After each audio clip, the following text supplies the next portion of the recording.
Салам достор, мен каналыма кош келипсиздер. Сиздер менен Жайнагүл бүгүн үй шартында мына ушундай кытыраган сухариктерди даярдайбыз. Кандай жасалат десеңиз, анда видеону сөз түрдө аягына чейин караңыздар. Аябай даамдуу, магазиндегидей кылып үй шартында өзүбүз жасап үйрөнөбүз. Анда эмесе кеттик. Сухариктерди даярдаш үчүн бизге мына ушундай нан керек. Үйдөгү катып калган нандар дагы боло берет. Нанды ортосунан экиге бөлүп алабыз. Жана өзүңүздөрдүн калыбыңызга жараша ар кандай приправаларды коссоңуз болот. Менде бул бирөөсү черный перец, бирөөсү болсо приправа. Эми биз нанды ортосуна бөлүп алгандан кийин жакшылап жукага кесип чыгабыз жана жакшылап майда кылып бөлчөктөргө бөлүп алабыз. Өзүңүздүн калыбыңыз боюнча формасын ар түрдүү кылсаңыздар болот. Мен 4 бурчтуу кылып кесип чыктым.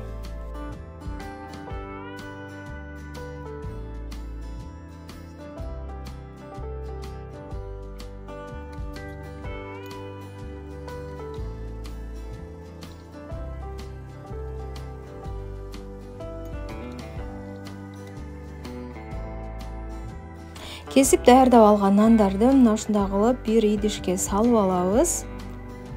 Андан кийин калган нанды дагы кесип даярдап алабыз. Духовканы жандырып кыздырып алсак болот алдын ала.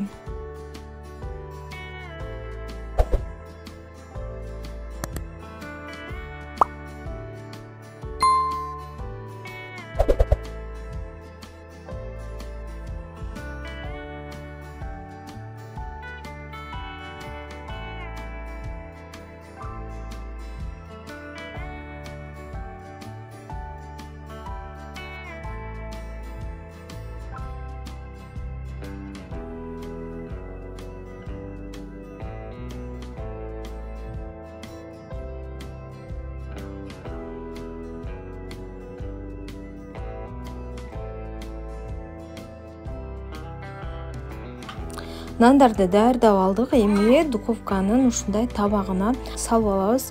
Астына эч нерсе койбой эле сала берсеңиздер болот. Мына ушундай кылып даярдап алабыз.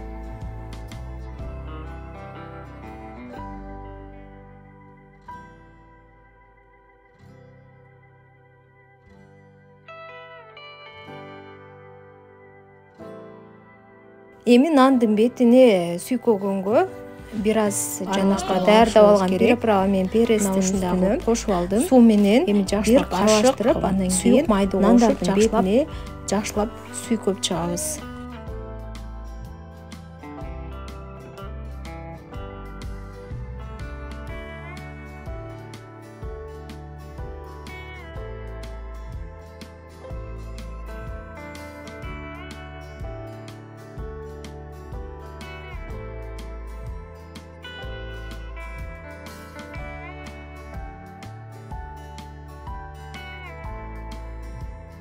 Даяр болгон нандарды кызып турган духовкага салып жакшылап эми кызартып алабыз.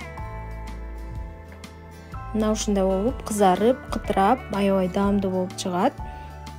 Сөз түрдүү жасап көрүңүздөр. Эгер сиздер нанды азыраак жеш керек болуп, ушундай диетада жүрсөңүздөр же болбосо арыктайм десеңиздер, нандын ордуна мына ушундай сухариктерди даярдап жесеңиздер болот. Достор, менин каналым сиздерге жаккан болсо, сөз түрдө катталып коюңуздар жана коңгуроо белгисин басып коюңуздар. Менин видеолоруму биринчилерден болуп көрөсүздөр. Сиздер менен коштошпоймун. Дагы жаңы видеолордо көрүшкөнчө.